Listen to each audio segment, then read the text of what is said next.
কোরআন শুনতে এসেছি যারা, নবীজি বলেন মান ক্বালা বিহি সাদাকা, যারা কোরআন দিয়ে কথা বলবে এরা সত্য কথা বলবে। সুতরাং কোরআনের কথার বাইরে যত কথা আছে সব কিছুর ভেতরে ভেজাল আছে। এ কথা মানেন তো? আমান আমিলা বিহি উজিরা, যারা কোরআন দিয়ে আমল করবে এদের পুরস্কার আল্লাহ নিজে দান করবেন। কোরআনে কারিমের আমল আছে 500, কত? আর কোরআনের সবক 9টা। কোরআনে পৃথিবীতে আমাদেরকে সবক দিয়েছেন 9টা। বাংলাদেশ সহ ভারত এবং এই ছেলে কি হয়েছে, কি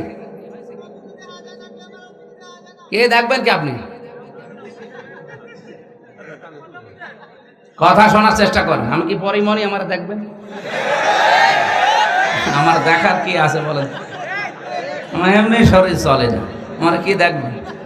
কথা শুনতেছেন, কথা শোনেন। এখানে কত আলেম বসে আছে দেখছেন না? বেয়াদবি করবেন না ভাই।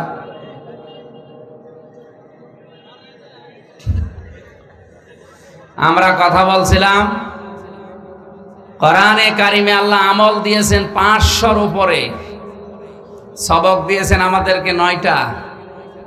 এখান থেকেই হয়তো নাকি জানি না, যারা সবক দেয় পীর সাহেব হিসাবে এই বাংলাদেশ, ভারত আর পাকিস্তানে, পৃথিবীর অন্য কোনো দেশে তো এরকম পীর নেই। যত পীর ভর করেছে এই 3 দেশে। পীর খারাপ জিনিস না, পীর ভালো জিনিস। পীর মানে ওস্তাদ, শিক্ষক, মুআল্লিম, টিচার। ফাসালু আহলা যিকরি ইন কুনতুম লা তা'লামুন, যেটা জানেন না, যে জানে তার কাছে জেনে নেবেন। এটা কি? এটাই শিক্ষক, এটাই পীর, এটাই মুআল্লিম, এটাই টিচার, যে ভাষায় বলেন। তাহলে এনাকে আমরা পীর ধরতে পারি। কি কথা বলেন এখন?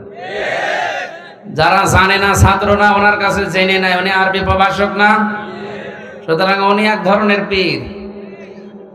কিন্তু ওনার কাছে হয়তো হাদিয়া তোফা গরু ছাগল চায় না।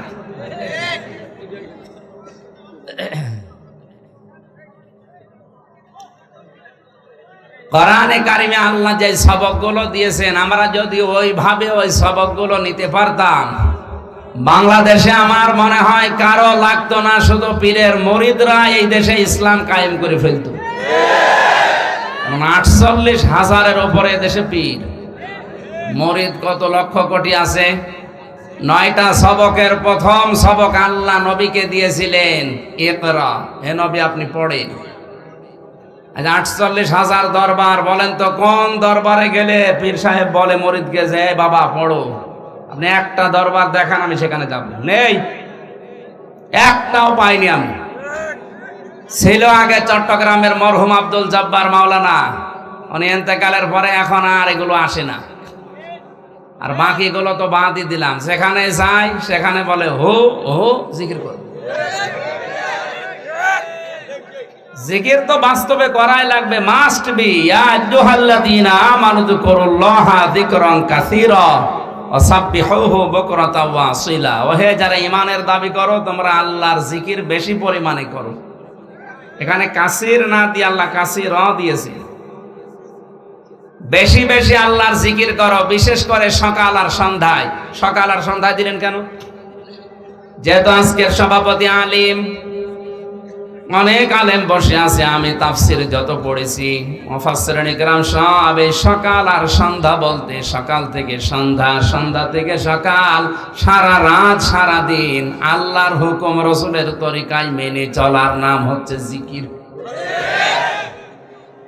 তাছাড়া একবার সকালে বসে সুবহানাল্লাহ সুবহানাল্লাহ 100 বার পড়ে নিলাম, বিকালে আবার 100 বার লা ইলাহা ইল্লাল্লাহ পড়ে নিলাম, সারা দিন চলছে আকাম। এর নাম জিকির না। এই জন্য আল্লাহ পাক নামাজের আগে কিন্তু কাসীরা দেননি, কিন্তু জিকিরের আগে পরে কাসীরা আছে কোরআনে। ফাইদা কুদিয়াতিস সালাতু ফান্তাশিরু ফিল আরদি ওয়াবতাগু মিন ফাদলিল্লাহ ওয়াযকুরুল্লাহা কাসীরান লাআল্লাকুম তুফলিহুন। যখন নামাজ শেষ হয়ে যাবে মসজিদে আর ধর্ণা দিয়ে বসে থাকার দরকার নেই। এটা আমি বানালাম, এ ঘোষণা কার? নামাজ শেষ, মসজিদের কাজ এবার শেষ। ছড়িয়ে যাও, ছিটিয়ে পড়ো, বেরিয়ে যাও। ফান্তাসিরু ফিল আরদি, জমিনে ছড়িয়ে পড়ো। কি করবা জমিনে? অবতাগু মিন ফাদলিল্লাহ, আল্লাহর ফজল, আল্লাহর অনুগ্রহ, রিজিক তালাশ করো। এই জন্য মানুষ মসজিদে গেলে পায় রহমত, আর জমিনে আসলে পায় রিজিক, ফজল। মসজিদে প্রবেশ করার সময় আল্লাহ পাক নবীর মাধ্যমে শিখিয়ে দিয়েছেন, আল্লাহুম্মা আফতাহলি আবওয়াবা রহমাতিক, হে আল্লাহ আমার জন্য তোমার রহমতের যত দরজা আছে, আবওয়াব বাবের বহুবচন, যত দরজা আছে তোমার রহমতের সব তুমি আমার জন্য খুলে দাও। আমি তোমার রহমতের জায়গা মসজিদে এসেছি। তাহলে রহমতের জায়গা কোনটা? আরো জোরে। এখান থেকে শেষ করে যখন বের হবেন তখন বলা লাগে, বাম পা আগে দিয়ে যখন আপনি বলবেন আল্লাহুম্মা ইন্নী আসআলুকা মিন ফাদলিকা, হে আল্লাহ অবশ্যই আমি তোমার কাছে কামনা করি চাই ফজল, মানে রিজিক। ফজল মানে কি? তাহলে এটা পাওয়ার জন্য যেখানে আল্লাহ যেতে বললেন তার নাম জমিন। তার নাম কি? ক্ষেত খামারে, অফিস আদালতে, কলকারখানায়, যেখানে যার কর্মজীবন আছে ছড়িয়ে পড়বেন। নামাজের সময় নামাজ, কাজের সময় আসতে বলবেন। নামাজের সময়, নামাজের সময় যদি হয়ে যায় ওই সময় দুনিয়ার যত গুরুত্বপূর্ণ কাজ থাক সব মাইনাস করা লাগবে। এমনকি মেয়েদের সন্তান যখন দুনিয়ায় আসে প্রথমে পানি দেখা যায়, এরপরে রক্ত দেখা যায়, এরপরে সন্তানের মাথা আসে। নবীজি বলেন এমন কঠিন মুহূর্তেও যদি নামাজের সময় হয়ে যায় ওই মহিলার মাথাকে, সন্তানের মাথাটাকে তোলার ভেতরে বিছিয়ে দিয়ে বলো নামাজ পড়তে। কত কঠিন বিধান এটা, অথচ চা খেতে খেতেও নামাজ পড়ে না। আবার বলে নামাজ পড়ি না তাতে কি আমার ঈমান শক্ত আছে? তো ঈমানই নেই।